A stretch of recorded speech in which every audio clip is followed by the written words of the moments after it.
All right, we're going to start the show in 5, 4, 3. Hi, folks. I'm Jamie Hiles. I'm Lydia Judy. I'm Derek Lemaster.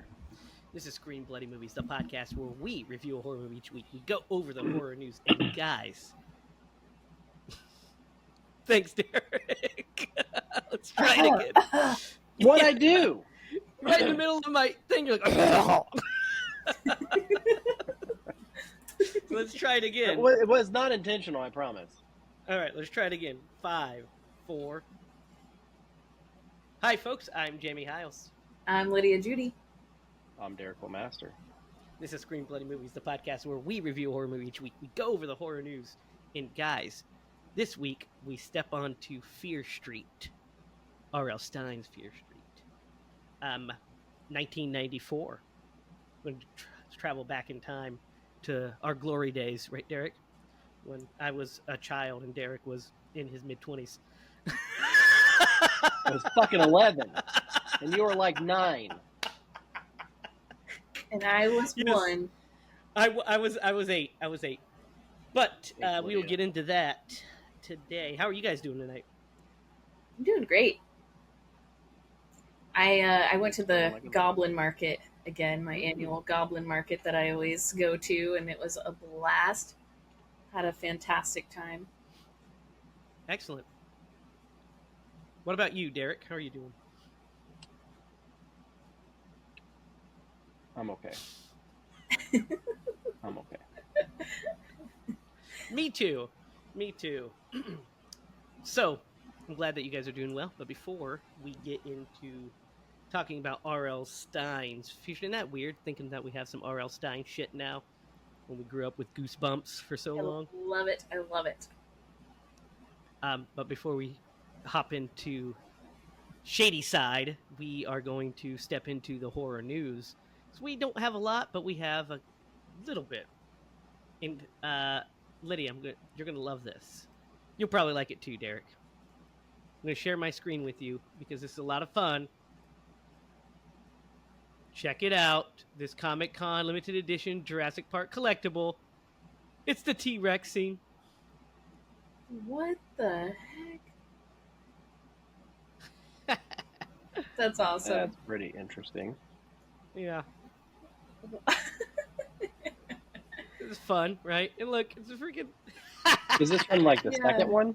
This is from The Lost World, yeah. See? So yeah, Oh my I don't know God. what this is about. It's really funny. Got these little I've only seen that movie one time. Oh, dude, we've got to hit up The Lost World. It's a blast, right, Lydia? Yeah. It's a blast. It's a blast. That looks fun, right? Little collectible T-Rex. When fans ruled the earth, that's what it says. So that looks like fun. I love it. I have to resist not buying like all the dinosaur stuff ever. I know, Like- it's hard. I just bought a dinosaur book for myself, and I was like, okay, don't buy the toys. Just get the Don't book, do and it. Look at the pictures. So, guys, we got another announcement here. Apparently, filming has wrapped on Lee Cronin's The Mummy. Do you guys remember even us talking about this? So Lee Cronin, the director of Evil Dead Rise, is making a Mummy movie for Blumhouse. It's not a Universal Mummy movie. So it's just a Interesting. Mummy movie, The Mummy, by Blumhouse. And we don't really know much about it. Just it's unlike any mummy you've ever laid eyeballs on before.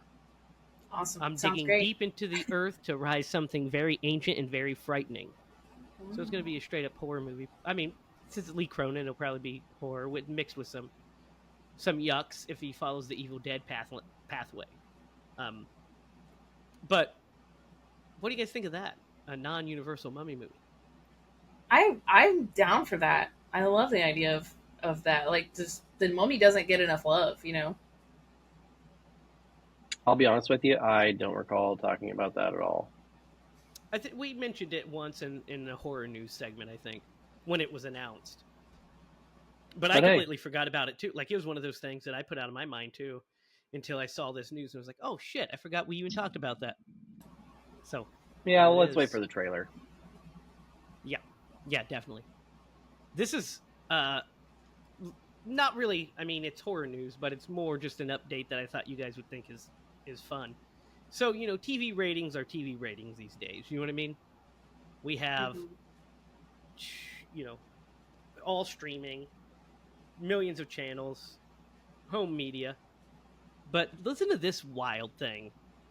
Over the 50th anniversary for Jaws, NBC showed Jaws, right? On its 50th anniversary on June Mhm. 20th. And it raked in 3.2 3.261 million people. Whoa, So almost 4 million people tuned in to watch Jaws. that's insane. Wow, that's That's pretty crazy. that's wild, right?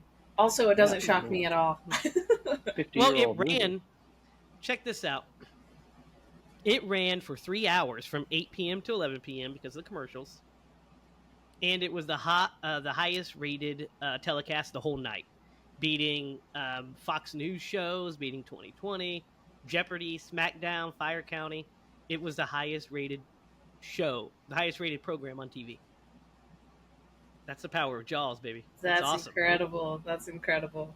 Well deserved. It's genuinely a 10 out of 10. Yeah, yeah. If we could go higher, we would. We'd fucking go Spinal Tap on this movie. We could. Derek, I think you'll think this is pretty interesting. You might, Lydia. And it's not really strictly horror news, but I thought it was interesting enough to mention that Johnny Knoxville is going to host the reboot of Fear Factor. Oh, perfect. That sounds perfect. Yeah, that's what I said when I heard it. I was like, "Oh, you mean it'll be hosted by a guy that actually doesn't have any fear? Like a Yeah, guy that will that's try all of the shit the guests are doing." that's brilliant. Do you guys I remember Fear couldn't Factor back in the I day? couldn't think of anyone better for that role I than Johnny do. Knoxville. Maybe Steve-O. I do.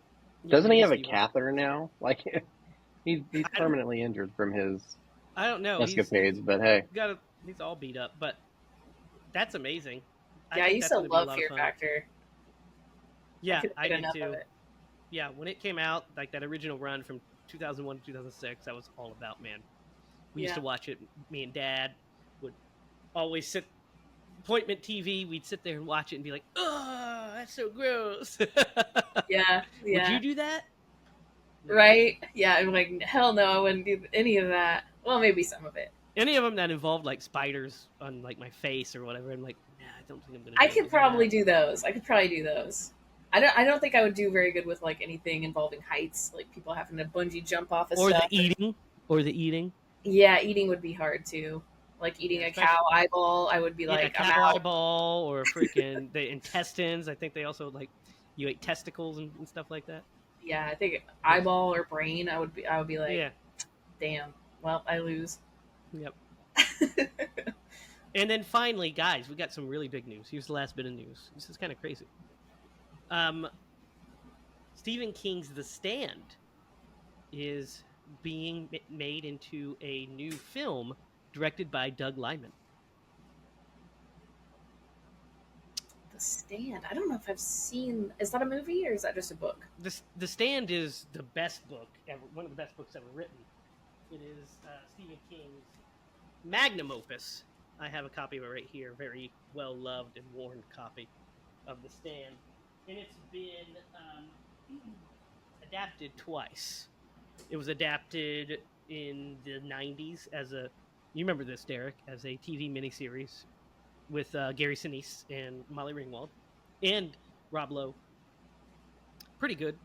And then it was just recently remade for Paramount Plus streaming, a miniseries, and it was uh, had James Marsden in it, among other people. I don't remember who else, but off the top of my head, but it had James Marsden in it. And so this will be the third adaptation of it. This will be the first theatrical adaptation. Originally, there was a plan several years ago to do a whole thing of it, but it never materialized. And I don't know how they're going to turn it into one movie. It's going to have to be several, I feel like. Because, well, it's set in the studio. The outlet notes the studio does not have a script. However, so development may take some time as linemen in the studio whittle down King's novel, which is, by the way, 1,153 pages, into a single movie. I don't know how that's going to fucking work, guys. Right? That's what. I mean, I love Doug Liman. You guys, Doug Liman is the best. He directed the original Bourne Identity. He directed the excellent Tom Cruise movie, Edge of Tomorrow. He's a terrific director, one of the best. But I don't know how he's going to. No, he's going to do this. I guess we'll find out. He also directed the very underrated Jumper. Remember Jumper with? I do, yeah. Hayden Christensen. Yeah. That was a Doug Liman joint. What do you think of this, Derek? They don't even have a script, right? Not yet, no. So, yeah, I don't. And look, when you held that book up and I saw how thick it was, it kind of made me cry a little bit inside. So, but you're right. Like, any adaptation has been a miniseries. It's gonna have to be like a trilogy or at least a two-parter. There's no way they can whittle that down whatever. Yeah. But yeah, that's if they what I was do, thinking, they'll do it a great injustice. They could do it like It and do it make it two-part. 1 and 2. Well, here's the thing with The Stand I've read twice, cover to cover. And I was thinking about, I want a new copy so I can go through and not destroy that copy anymore. But I want to go through it a third time because it's just it's an excellent novel. I think it's King's best novel. It's my personal favorite King novel, at least. I read it when just out of high school in my late teens, early 20s. And it was in the pile of books I had. I picked it up and started reading and did not put it down until, I was going through huge sections of this thing, just reading. I remember being up in my room on a Saturday, during the day, and I was in my room reading this fucking book. And then I took it outside and sat, on the swing. You know that swing we used to have out front? I just laid on that and read it for 3 hours. Just this thing it enraptured me. So I'm excited I want there hasn't been a definitive version of it. The newest one changed some stuff for the weirder, there's some interesting stuff in it. The original one's pretty close, but cheesy as all hell. I mean, it's Mick Garris did a great job with it, but it is a TV miniseries. So you only can do so much, you know what I mean? Mm-hmm. But the cast is stacked, like I told you, Gary Sinise, Molly Ringwald, Rob Lowe, Miguel Ferrar's in there. It's just freaking packed, isn't it, Derek? You remember that version, right? Dude, I do. I've seen it. I remember very little of it. It's been a long time. It's been a long time, yeah. Maybe we'll have to put that on the podcast. Well, we will. Stinker King Tober, whatever the fuck it's called. Stinker King Timber. There it is. Stinker King Timber will be coming in Stink Timber, so we'll get through that. So, that wraps up the horror news. Guys, we're here to talk about R.L. Stine's Fear Street, 1984. Directed by Lee Janiak, who also co-wrote the script. So, guys, you guys remember when this thing dropped? Because this isn't any of our first time watching this. Right, Nope. yeah. Yeah, I don't remember what year it dropped, but I do remember 2021. 2021? So we were just coming out of the pandemic. We were doing this podcast at that time, right? We were in our first, starting into our second year of the podcast when this dropped. Because during the first year, we were actually doing stories talking about it, covering it in the horror news. Yeah. And we're like, oh, this sounds interesting. It's 3 movies. And then the pandemic hit, so they're like, they were going to release them each a year, remember? It was going to be 20, 21, and 22, I think. Or maybe 21, 22, 23. But instead, they just dropped them a couple months from each other because everybody was staying at home. But we went in kind of blind. Because I've not read the Fear Street novels. I never read have either of you ever read a single Fear Street book? No. Neither But have I. I remember wanting to, though. I remember seeing my friends reading them, and I was like, what is that? Like, the covers were so cool, and I was like... I remember I was seeing the definitely covers. interested. I just never got a hold of one. Yeah, I remember seeing the covers and everything. And I think what happened by the time Fear Street kind of came out, and by the time I discovered them, I was already older. So, I was still kind of, even though that's for like more, young adults, older kids, the Fear Street books are. It's still, I felt like I had outgrown it, because I'd outgrown Goosebumps by that point for sure. But R.L. Stine was a big part of all of our childhoods, right? I mean, I should pull out the box over here that's just like full of R.L. Stine books, or Goosebumps books and stuff. I might have a couple Fear Streets in there. Derek, you rocked some Goosebumps, yeah? No, I think I read one or two, and that was more or less like I didn't have access to those books, to be honest with you. You watched the show. Oh yeah, I watched the show. Yeah. I watched the show. I actually we bought Clark some Goosebump books, and I remember he and I went camping. Maybe it was the last time we went camping. I brought one of them, and I was going to read it because Quincy told him we couldn't do it until he's a little bit older, and I'm like, so I brought it, and then Clark was like, "No, Mom said I'm too young. I can't read those." Tell Clark to quit being a fucking square, Derek. I know. Well, and he was scared. You're out in the wilderness. I know. That's why I did it. So then we, I think it was this week or last week, he told her that I had brought that book, but he wouldn't let me read it because it would scare him. So not only is he a square, Derek, not only is he a square, he's a goddamn snitch. Tattled. Yeah, dude, he also snitched me out today. I made waffles, and I opened one of the new things of olive oil, and it's a fancy one. Quincy gets them from this place. And anyway, I was like, oh man, Mom's gonna be mad. So as soon as she came downstairs, Clark was like, Mom, Dad opened one of your new thing of olive oil. Listen, you gotta pull him aside. You gotta pull him aside and say, listen, Clark, snitches get stitches. Yeah. I did say something along the lines of, I thought you were on my team. Just tell him. Just pull him aside and then squeeze his head ever so tightly. Snitches get stitches. You know what he's gonna be like? He's like, Dad, what's a snitch? I'll be like, dang it, I can't. Say, you can't do that. You're telling on me. Yeah, you tattletelling son of a bitch. No. But, yeah, I was a big Goosebumps fan. Never read one of these, so I literally had no idea what to expect when it was announced. And then when we started digging into it, we're like, oh, this is going to be an R-rated. Okay, let's see how that plays out.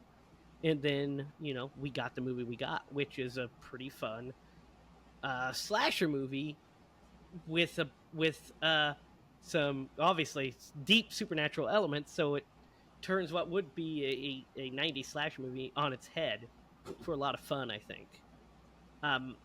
So let's get into it. Let's talk about that opening scene with Maya Hawke. Because the opening scene kind of rips, right? Yeah, I completely forgot about this scene, by the way. Mm-hmm. I was kind of remembering as the movie went along. I was like, oh yeah, I remember this now. For some reason it was just blanked from my memory. I was like, I knew this was pretty good, and I was like, cool. And then I was like, oh wait, I don't remember any of this. Yeah, I was kind of the same way. The opening I remembered pretty well. But as we get further in the movie, there's some stuff I was slightly misremembering. I was kind of conflating it with the end of the third movie. And I was like, wait a minute, what is this? Oh, okay, now I remember how it all plays out. But this opening scene is a lot of fun because it kind of establishes us in the 90s. And they do a good job of setting that kind of tone. With the soundtrack helps a lot. You get the soundtrack, kind of some 90s cuts. And then we get the mall. But we get the mall in the opening. We see the mall, and it looks like a she's at a bookstore in a mall, and it looks like a fucking 90s books, and it kind of made me feel super nostalgic for like the old day. Remember how like awesome malls used to be in the 90s? They were like fantastic. Yeah. You could Malls get anything. malls do not hit like they used to. Malls are shit now, but they used to be they used to be the shit. Like, you could go in and go to KB Toys, you know what I mean? Or hit up fucking Toys R Us or FYE, or just anywhere. It was the best. And then, Barnes and Noble, which now, we have books $1 million, but it is what it is. But what do you guys think of this opening chase scene? And the reveal of the killer? Really good. Yeah, it's pretty solid. Yeah. Pretty solid. It has little elements of Scream. Mm-hmm. Felt that. And the chase scene was really good. The play on the blow up doll was really funny. Yeah, like and the she humor. hides it in the dressing room and uses it as a decoy. So yeah, it was well executed. Yeah, I agree. I mean, just it catches you. I remember watching it for the first time. That caught me when I was like, okay, this might be better than I was kind of thinking it was going to be. Yeah, it impresses me right out of the gate. Sets a tone that I like didn't necessarily expect from this movie. Like it's a little bit more gory, a little bit more harsh than you'd expect from R.L. Stine. Yes, but it still has a lot of humor in it. Mm-hmm. And that kind of, like Derek alluded to, that kind of Scream tone a little bit, self-referential. And so I was like, this is fun.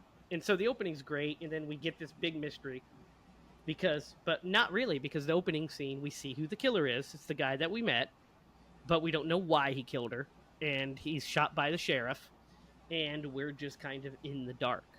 So we're not going to discuss plot points that are going to happen in parts 2 and 3, because that was really hard for me. Going back and watching it this time, there's stuff I picked up big time that pays off later, but I did not catch in my first watch, for sure. But we get we meet Sheriff Good at that moment when he shoots the killer, and then we're introduced to our main characters, which is a lot of fun. What do you guys think of? So we have Dina, who's played by Kiana Maderi, and then we have her brother Josh, played by Benjamin Flores Jr. I love these two, right? Yeah. They're fantastic. Yeah, I do. I like them as well. They're relatable, and her brother's so likable. He's the best. Yeah. Yeah. He's the best. He's such like Lydia. Yeah. Derek, too.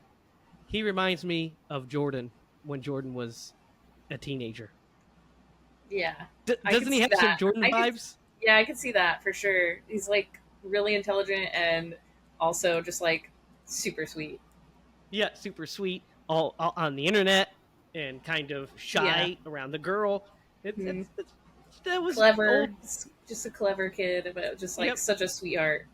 That was teenage Jordo. So like I like related to that kid a lot. I was like, man, that reminds me of growing up with my little brother. I was much older, but that's funny. Yeah. So what's interesting? We never see the dad in this movie. We never see her dad, by the way. He's just an absentee drunk father. I mean, it's established that he's kind of a drunk, and he's she's pretty much like raising her brother, and so I mean, they established that, but yeah, come on, man, you can at least pop in every now and then. Yeah, so that's kind of an R.L. Stine thing too, of like the parents are usually just terrible. Yeah, that's a slasher movie thing. That too. That's a slasher movie thing. Think about it. Their parents were good. The movies wouldn't work, right? Yeah. Like, I mean, if the Thompsons paid attention to Nancy, Freddie fucking wouldn't be able to do his thing, So they have to be bad parents and neglect their children, so they're murdered in their sleep. But yeah, I love how we meet them, and we see that she's writing like an angry letter to her significant other Sam, and we don't understand. We're just like, okay. We go to school. We meet the other two cast members. Dude, what do you think of them? Kate and Simon. They're something else. They are something else. Dude, Sure. they are 100% something else. They're pretty great, really, because they're They just are like some. pretty great. They're hilarious. Like They're troublemakers, though. they are definitely troublemakers. Simon is fucking hilarious. I think he's really funny. He's funny, but he's also like a bully. Oh, he can be. Yeah, yeah, yeah. And Kate is kind of too, but she also has a soft side to her as well. And we find out that Josh has a crush on Kate pretty early. When he The sees her in the music, hallway. Yeah. there's like a love song or something. Yep. Yep. Some 90s love 90s song. song. Yep. Yep. Everything's in the 90s. We get some like fucking Machine Head. We just get a bunch of 90s cuts. A Oh yeah, ton of then, them. There's a ton. I was feeling the soundtrack, especially early on in this movie. yeah, yeah. I was like, yeah, taking me back. Yeah, they kill it, and it's funny, like seeing like the them in the high school and everything, and then we get a little bit of like backstory on the town with the Sunnyside being like nothing. It's not had a violent crime in a century or more. It's not had a violent crime. Shady Side, a bunch of terrible shit always happens. There's always some kind of fucking Shady Side killer, and Josh is talking on the computer with his online girlfriend, apparently, just talking about the killings, and he's deep into these conspiracies about something to do with the Shady Side, and we end up at the game. Like the home. It's going to be like basically the homecoming where the Shady Side and Sunny Side play each other, but they're doing like a candlelight visual for the murder, basically, for Heather and the kid and everybody. And so they're doing like this candlelight vigil, and we see that Sam is not a guy, but Sam is actually Dina's girlfriend, which is interesting. And they do a good job of the misdirect, really, because you see her focusing on the guy, and so you immediately kind of think that, right? I mean, it's kind of where your space would be, and then we get the twist that it's a girlfriend. So not only does she's going through the horrible messiness of a teenage romance, but she has to go through a same-sex teenage romance in the 90s when it was not as accepted, unfortunately, as it should have been. So they kind of had to hide it from people. They can't be just openly who they are like they want to be. And, so it's a lot. But what do you think of, like, so basically Sam and her have like a little talk before she basically tells her to fuck off.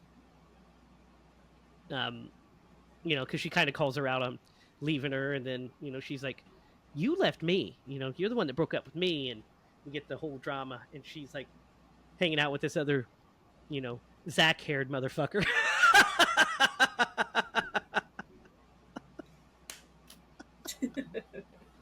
Peter.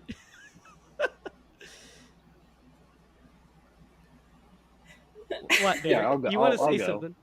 I do want to say so. Yeah, there's a gravity to that town, and I feel like, what's her name, Dina?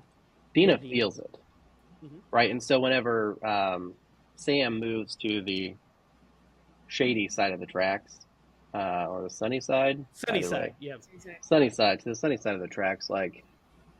I think they say it's like 30 minutes away, but I mean, it might as well be a million miles away from her perspective. Like, they don't fit in there. They like it. Yeah. So she's super bitter about, her going to live with her mom. And then when they break up and she starts dating a guy, I'm sure that was like a slap in the face. Yeah. Type thing. I mean, I can only imagine. I don't know, but yeah. So yeah, you feel it, and at this point, you're not like, I don't know, I felt like was, kind of that douchey boyfriend when two people break up. I felt like, at least at the beginning, as it progresses, I feel like it changed my perspective on it. But But yeah. So yeah, I could see why she would be really hurt by it. Yeah, yeah, absolutely. And then big fight breaks out. All hell breaks loose, and so they're driving back home, the Shady Side bus, and they start getting followed by that piece of shit Peter and his and his buddies. They're like just zooming up on the bus with Sam in the bus. So it sets Dina off, and she's like, "Fuck them, let's get them." She was gonna throw like water from the cooler at him, and then her nose starts bleeding because of the witch, which we find out. And she drops the cooler, which causes the car crash, which sets everything into motion because Sam's nose is bleeding. She touches the bone with the blood, and she sees the witch, which starts off our adventure, essentially.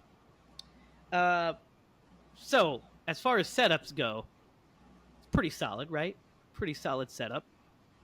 Yep, it's pretty intense seeing like the kids all fighting, and then like the school bus incident, the car going off the road with the girl in it, and you're like, oh no, like that could have been so much worse. Yeah, but could it? Because it ends up pretty much kind of the same. Well, it ends up bad, but I just hate seeing stuff like that, like knowing that kids Yeah. are just young and dumb, and sometimes they Do do young dumb and dumb things things. that that can really change your life forever. So like seeing kids get in a wreck like that is just like really scary. Oh Yeah, yeah, Jamie and I came across the car accident one time with yeah, Gary, yeah. We'll and talk it about was that at the pretty end of the intense. episode. Talk about that at the end of the episode. But yeah, it's that sets our story into motion because then we get the sheriff interviews and whatever. But then the next time we see nefarious means is the killer that we saw at the beginning, or at least somebody wearing that same mask, is outside of Dina's house. And we have to mention that when Sam was bleeding, she like basically spews blood all over Simon's chest. And then we see this happening. So she sees him, and then Simon. By the way, guys, this scene where Simon and Kate are babysitting is fucking wild. Where she's having the kids like separate her drug pills for her. Oh my god, Yes. that is next level. Next level. Love it. You got to teach those kids young, man. They got to know. The fact that she tells him, "Oh yeah, by the way, if you eat any of it, you're gonna basically go into a coma and die. So don't do it." And it's just these twins, and they're just constantly like,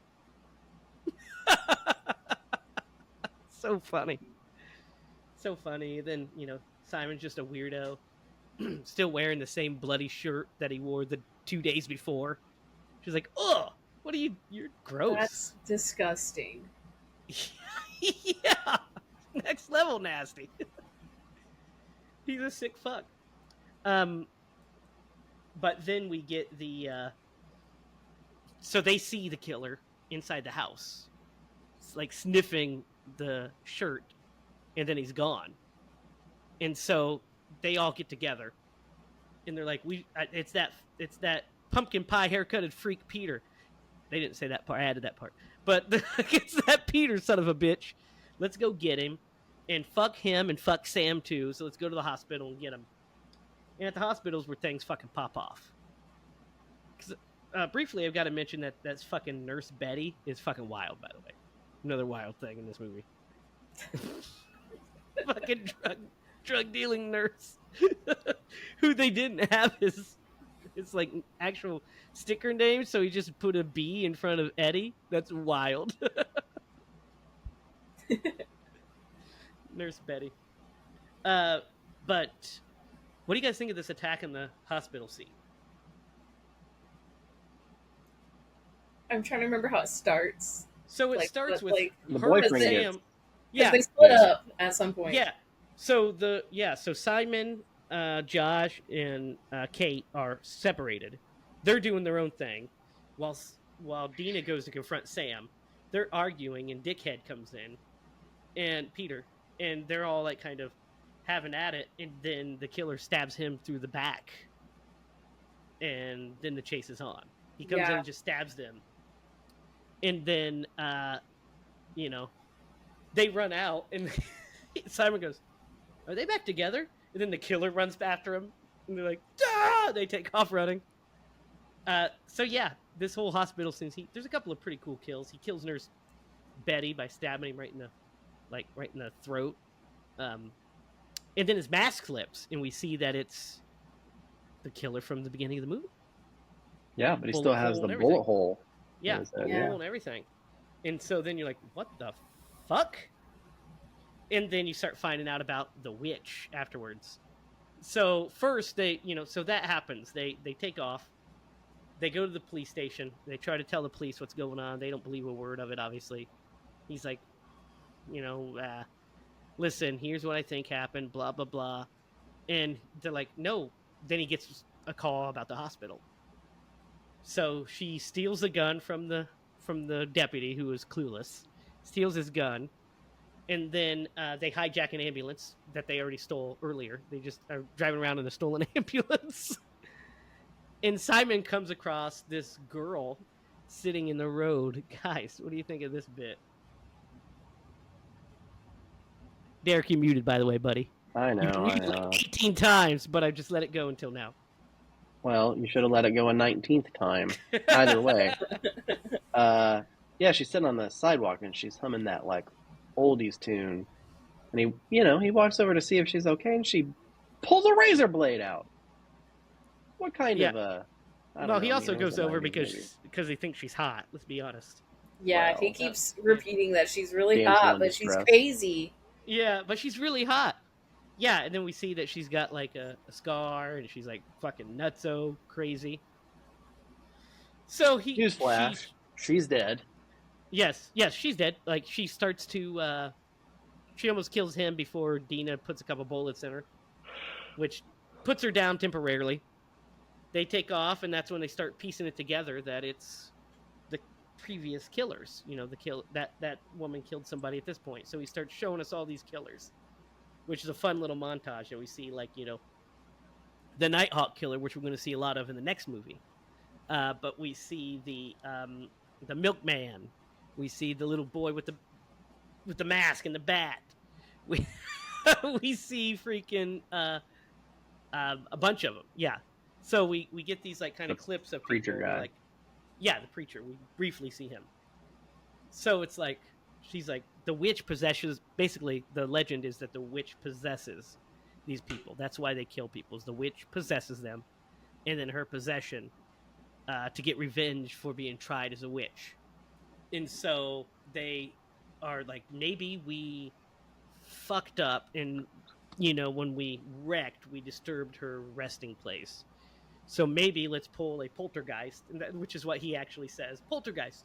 Yeah. Let's pull a poltergeist and basically rebury the bones, essentially. So we're going to Nightmare on Elm Street 3 this shit, and let's lay her back to rest. So they go to the woods to do this, and it does not work. She sees the witch closer, more intensely, and then it does not work. And the Nighthawk killer is there, and he almost kills the shit out of Sam, but he runs right by Josh. And so they start to get a working theory shortly after that, oh, wait, maybe they're just after her. They are correct. That is the plan. That is what's going on. But they lock themselves into the school. They get locked in the school. They're kind of locked in the room when this happens. They realize that what do you guys think of this whole bit? Because they find out Josh is the one piecing all this together, by the way. That, okay, so maybe they're not after us, they're after her, because he has the blood, she has blood on her shoe, so Sam is the thing. So they try to set a trap for her at the school. So they all go to the school, and they set this big trap up. What do you guys think of this whole section with the trap and the lure them all into the fucking bathroom and blow him up. Great plan, really. I think Yeah, it's solid plan. really fun, but I think it's a terrible plan, honestly. No, Lydia, perfect plan. Perfect. I was just thinking the whole time, like, they're literally just guessing things. Like, they have no real evidence that any of this would possibly work.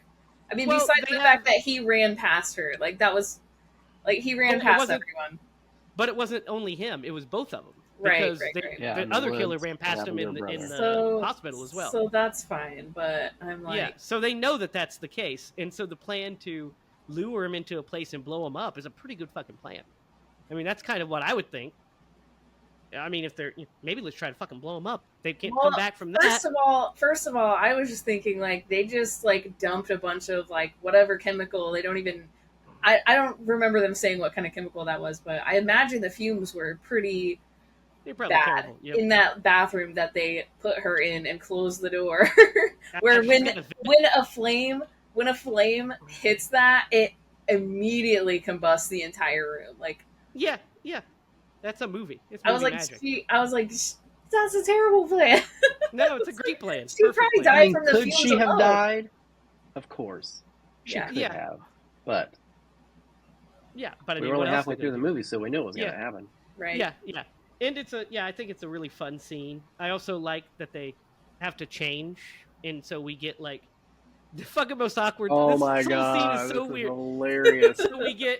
So we get Sam and Dina kind of make up, and not only do they kind of make up, but they basically start having sex. Like they're pretty close. They're doing under the clothes stuff at least, and so they're at third base at least. So they start having sex, and then we don't really see what happens with Josh and Kate, but we're to assume that they at least make out. They do something, made out, right? And so.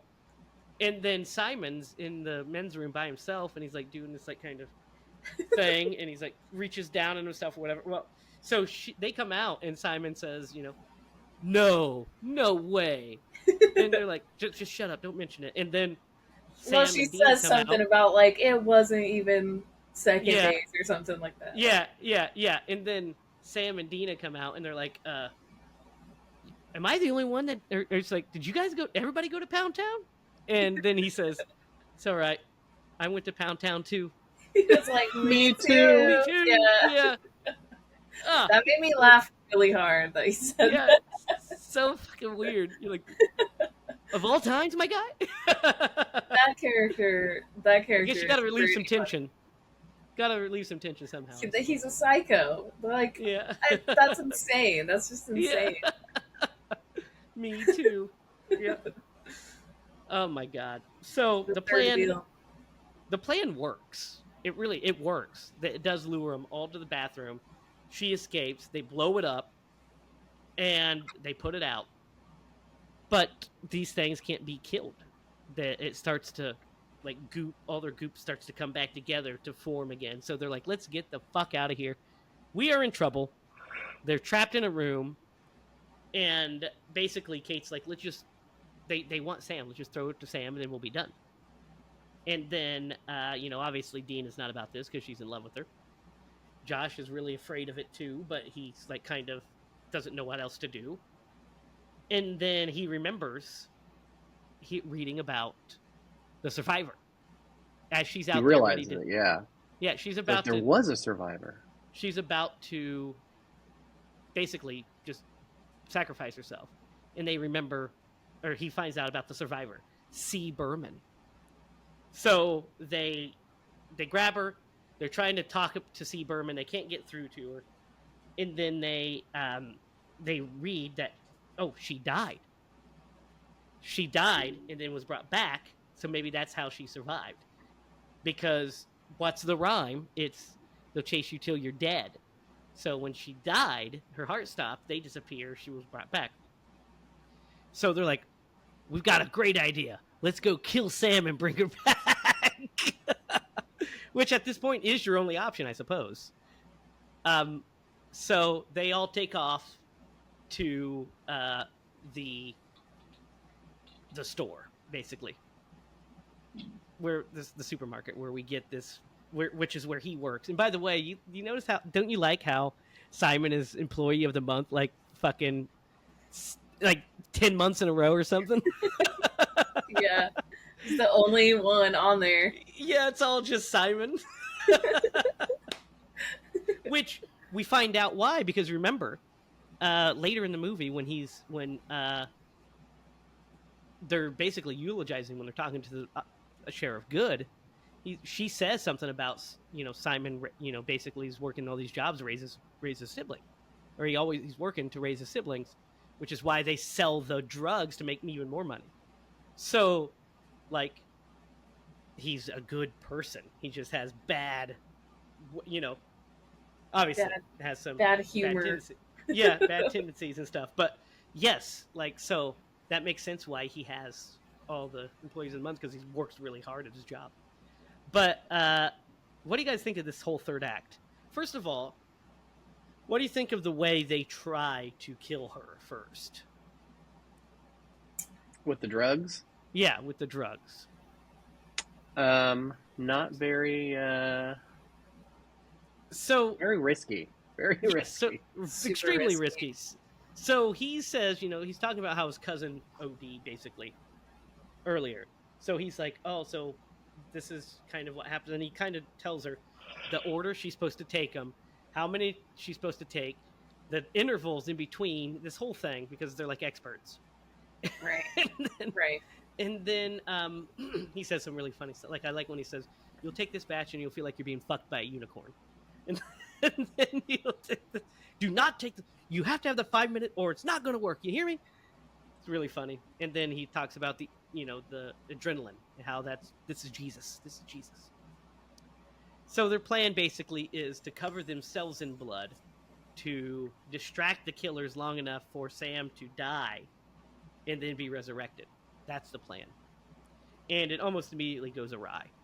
Because the killers start attacking and we start getting some chase scenes, and there's some pretty good ones. And this is where we get the best death in the movie and in the entire trilogy. Really, it's a banger death when Kate dies, guys. So not only is it like a banger of a death for a horror film, but like it's like impactful a little bit.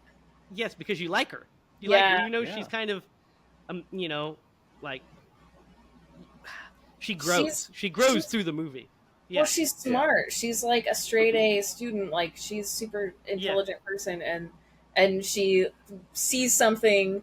They have this scene where like she sees something in the brother character, Josh. Yeah, in Josh, that is like really endearing and sweet, like just genuine. Like, I don't know. It's just, you just really are like, okay, she's cool because she's like not like a stuck up, cheerleader that you think she is at the beginning.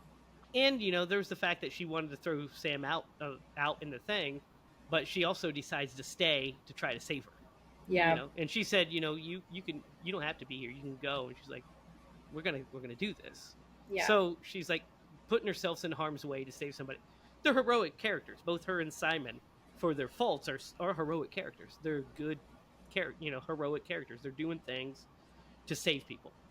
And so when she dies, it is sad that she dies, but it's a slasher movie. People have to die. And the way she goes out is fucking fantastic. What a great death, right? It's with horrible. The freaking meat slicer. It's a great, and the way it's shot is awesome. With the, pan through and we see it, and then we just see the meshed face. Genuinely forgot. Like, I genuinely forgot and was like, I remembered that her friend was gonna die, and I was like, I'm pretty sure he dies right here. So, like, I was kind of focused on that, and I wasn't focused on her. So it was a shock again for the second time. Like, oh god. Oh, so no. I remembered it, but I, for some reason, was like, in my brain, thought it was in the third movie, because I was like, well, maybe I thought they came back for the other, but they don't. And I was thinking of the next gang that basically ends up, because we gain a couple of more characters to join our crew by the end of the third movie. Mm-hmm. But so as soon as they got to the market, I was like, oh yeah, they both die here, and this is she gets grinded up. This is a good one. And so when it happens, like, oh, here it is. Oh man, this is a good one. And then Simon gets an axe to his head, and it's pretty impactful too, because they both come up, he and Josh, because he just had a confrontation with the the Razor blade lady. razor blade lady, and escaped her, and he's like, she's there, let's run, she's there. And it's more lighthearted fun with those two, and they run and they see Kate like dead with her whole brain matter everywhere, and they're both frozen, and he turns to say something to Josh, and he just gets axed in the head. And then Josh has to run. He has to fucking, and it's not going well for him. It's he's like kind of crawling down the aisle. Meanwhile, Dina has decided that the drugs aren't going to work. She throws up, so it's not going to take. She throws them up. She's high. Which is, there's a funny bit where she's like trying to, and she's just like smiling at her, touching her face. You're like, oh my god, she's on La La Land. So she decides to drown her. Drown her is the best way, and so she's drowning her as they're attacking Josh, and then before the Nightwing killer could get her, Sam dies, and as soon as she dies, they disappear. And then she of course ends up bringing her back, which is what do you guys think of this whole third act here? I think the thing that was really impactful about their deaths was like boom boom. It was like she dies and then he dies immediately. Like, I mean, and then you're just like, okay, I feel like all bets are off. And then Josh is like on the verge. And so, yeah, it was it got me. I too forgot that they died, because I've seen this once, obviously, and it was back then. But I had forgotten that detail about this, and so like whenever they died, I was like, wow, no. I really liked them. They were pretty cool. But you kind of feel like they're safe, like in a way, like in a weird way. Well, because you think that you're like, oh, this is the first of a trilogy, and there's such important characters in that movie, so your thought processes, at least mine when I watched it the first time, was all these characters, all three of these characters, or all four of these characters are going to make it out, right? Or five of them, I suppose. But all of the main core characters are going to make it out. In the next movie is when they're going to start to die off. And because we didn't know what they were about yet. And so I assumed that they're all going to survive.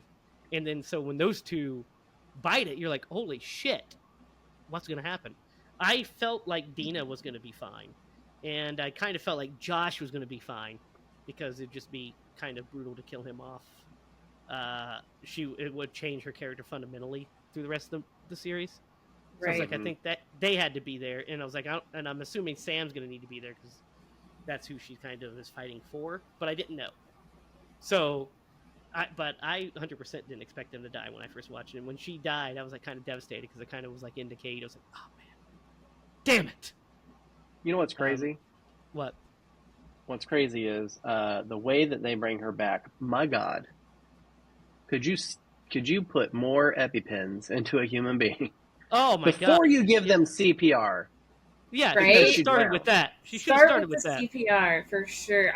This was the part that stressed me out about the whole thing. Give it a minute, and if it doesn't work, I was like, the pills were already like a really sketchy thing to me that I was like, I don't like that. And then I was like, drowning, and I was like, man, that seems even sketchier. Like if your lungs like fill with water like that, I mean, that's really a hard thing to come back from. Yeah, so they do that. Not only that, but you're right, Derek. She not only does she stab her with like fucking 18 EpiPens, but she does it like, not like giving it even a second to work. Couldn't that kill you? Like that could kill you. Of course, yeah. But it all works out. It and works. Then we get, like I said, we get our eulogy basically from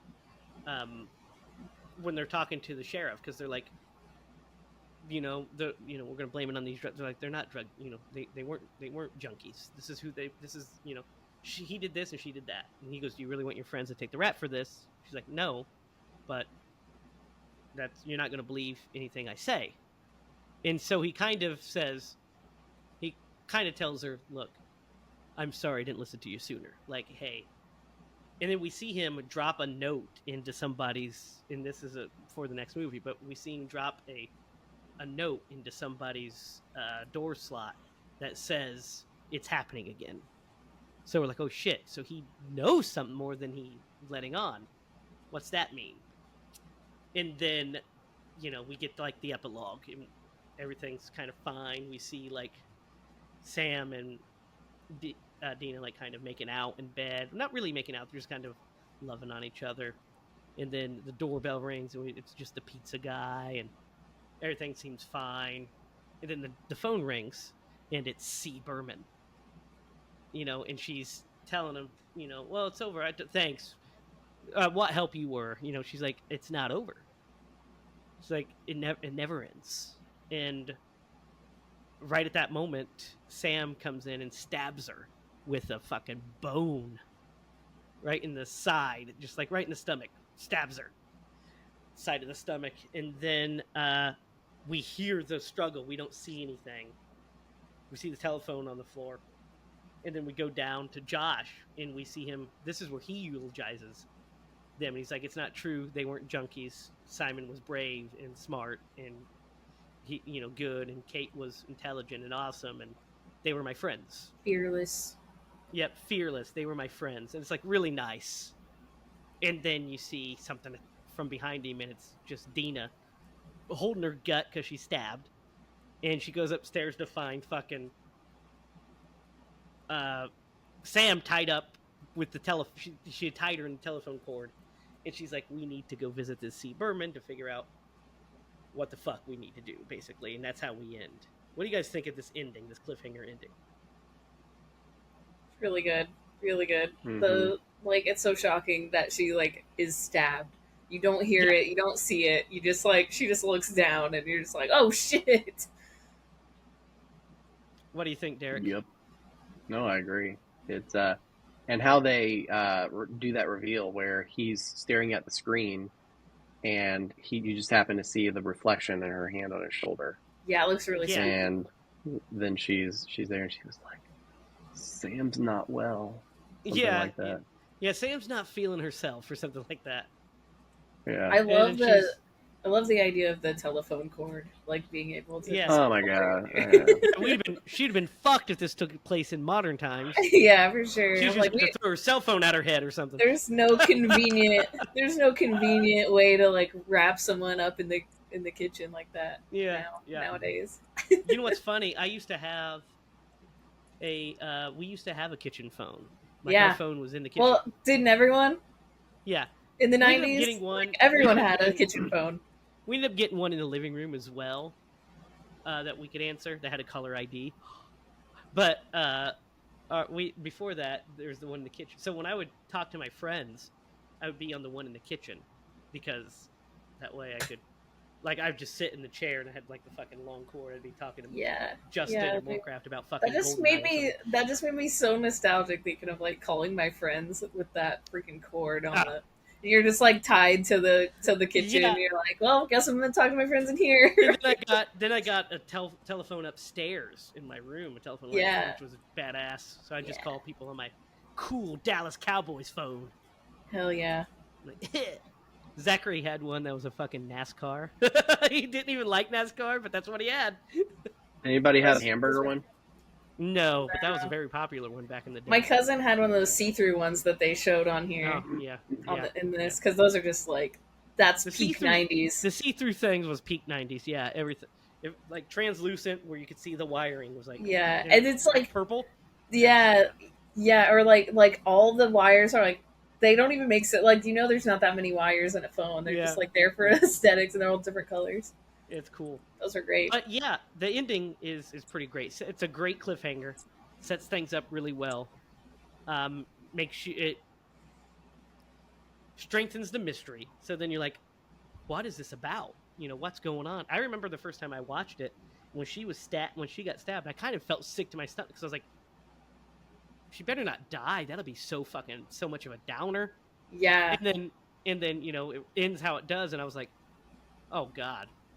Now I've got to wait to see what the next one is, because I was kind of into it by that point. So it does its job. And they do a little if you keep watching, they do like a little on the next, basically telling you what's going to happen, like kind of show you pieces of the 1978. Yeah. And I remember when I watched that and I saw the pieces, and I was just like, that's the one that's going to be directly for me. Yes. Because I love camp slashers. That's my fucking jam. What are we doing here? Yeah, and that guy was genuinely like the scariest for me. He's the scariest. He's the best. He's the best of the killers, which we'll get into. But guys, that is Fear Street 1994. What do we think? I'll go first. So yeah, this movie had a lot of really great elements to it. I was kind of wondering why Netflix did not choose. I mean, I understand why they wanted exclusive streaming rights, but like, give it a limited theatrical run and then move it to their platform. Well, it was supposed to be theatrical, but COVID happened. Yeah. Yeah. Okay, so I guess the timing. Yeah, it was originally supposed to happen. The pandemic hit, and then they decided to just release it to Netflix. And then instead of doing the yearly release, they just decided to release them all on. So yeah, originally here it says it here that the trilogy was pulled from the schedule because it was supposed to have a theatrical release in June of 2020, but it was pulled from the schedule because of the pandemic. And then after 21st Century Fox was bought out by Disney, they ended a distribution deal and gave the distribution rights to Netflix. And that's how so it was originally going to be made through 20th Century Fox. So basically, Fox was going to make this. The pandemic hit, so it got pulled from the schedule. Then Fox got bought out by Disney, and then the distribution got sold to Netflix, and then Netflix put them out. Nice. Okay. This movie rocks. I liked it. It was from start to end. It was entertaining. It was all the things you want your slasher movie to be. It had some great gore. Mm-hmm. At times. It was suspenseful.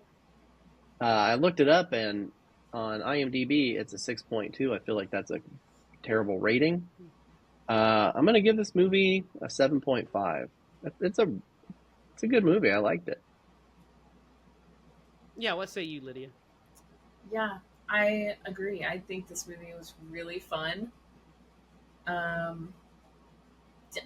didn't have any moments where I was like, this is slow or anything. Like bored. The pacing was really good. The gore was good. The comedy was there. The tragedy was there. Like it really was good. I was trying to like place it because like Derek said, it kind of, you have those like scream elements, but in my head I went back to My Soul to Take. Like that, like kind of Wes Craven, but it's also like high schoolers, like that. Mm-hmm. And then mixed with like what's the one, now that I said My Soul to Take, I can't think of what the other one, Scary Stories to Tell in the Dark. Mm-hmm. Yeah, like it's almost like a blend of those. Yeah, it's like the hard R version of Scary Stories to Tell. Yeah, which I personally really liked. Yeah, and it did, like, there was something about it. I don't know. I enjoyed it. I think 7.5 is a good rating. I think I'm gonna go with that too. Yeah, I'm right there with you guys. I'm gonna give it a 7.5 as well. I really think it's just a lot of fun. It's a lot of fun. I wasn't let down by any of it. I think the writing's really, really good. Like, I think the scripting is good. The direction is great. I think the direction is phenomenal in this movie. She does a great job of keeping it, like, kind of, like fresh and fun, and all that stuff. Like, it's just a really cool. She does a really great job with it. And like we said, like them dying in that spot, I didn't expect that. There's just a lot of good stuff in it. It's not high on scares, but it's a fun little horror movie. I'm also going to give it a 7.5. Nice. Now, guys, here comes the hard part. Yeah. We got to Atkinize this. Who would Tom Atkins play? It's suppose he would have to be a sheriff. He would have to be Sheriff Good, right? I mean, he'd have to be. Mm-hmm.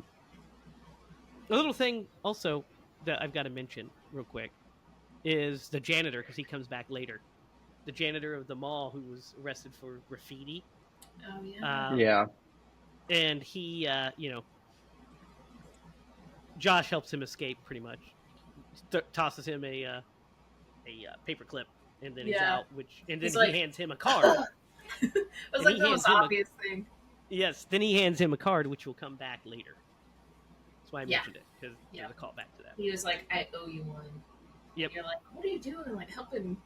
It's like, this I'm guy. here to collect. You don't even know who this is.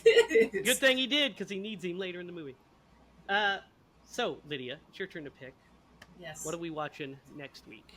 I was thinking about it, and if you guys are cool with it, I think I'm just going to go ahead and pick the next one. Because all right. I feel like these need to be viewed together somewhat, you know? Yeah, I agree. So next week, same bat time, same bat channel. So Netflix, we're going to watch Fear Street 1978. So stay tuned for that. That should be a lot of fun. So you will have no problem finding it. It's on Netflix. Also released in 2021. Guys, that's our show. Derek, did you have a story that you wanted to tell? Or no? All right. Well, that's our show. Be sure to comment down below on your thoughts on Fear Street. How are we with the ratings compared to you? Did you guys enjoy this? What's your favorite? Who's your favorite character? And how good is that deli slicer kill? Because it's just great. I think it's a pretty. That was a top-notch kill.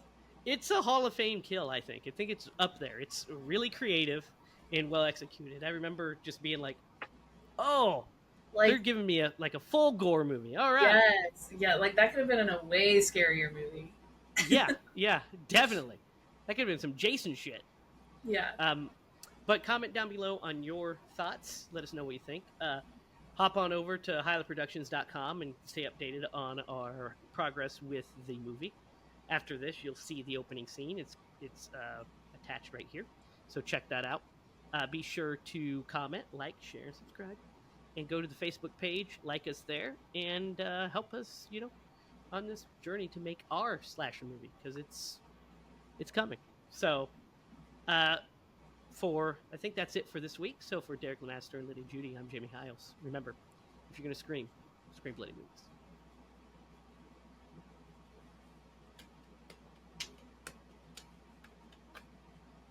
That's your it actually stop us, will Derek. not let. I'm trying. It will not let me stop. Oh no! We have to keep going. We have to keep recording. Well, it looks like it's still uploading, which is good, but it won't. Yeah. Oh no! I don't want to lose all of this. Oh, that would be bad. Yeah. That would be bad. It's because you switched your headphones in the middle of the episode. I didn't do that. No, because it was like at some point. Now it won't let me mute, but I was able to mute and do all that stuff. I don't think that had to do anything. See if it does anything. It did something. Froze him. He's frozen. Yeah, it did.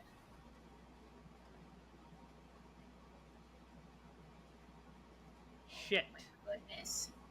Oh my goodness.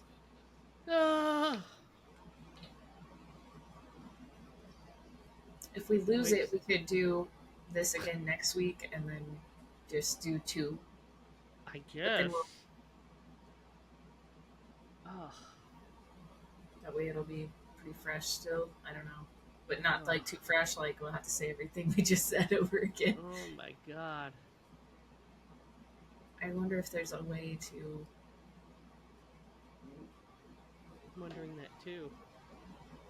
I'm afraid to leave. I don't want to leave and screw it up. I don't know what Derek's doing. I'm not gonna leave for sure. We'll see if he can somehow come back. We'll just lose Derek's audio or something. I don't know, because he should be able to at least join back in. Oh, that was me. Oh, that's you.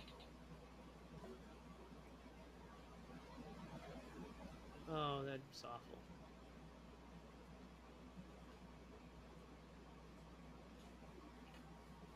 Oh, he left.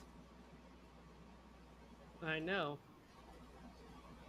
Why did you leave? Oh, Oh, I I didn't leave. didn't leave. Oh my god, Derek. We can't see or hear you. You can hear us, so we can call him names. He can't say anything back. Yeah. Calling you ugly earlier.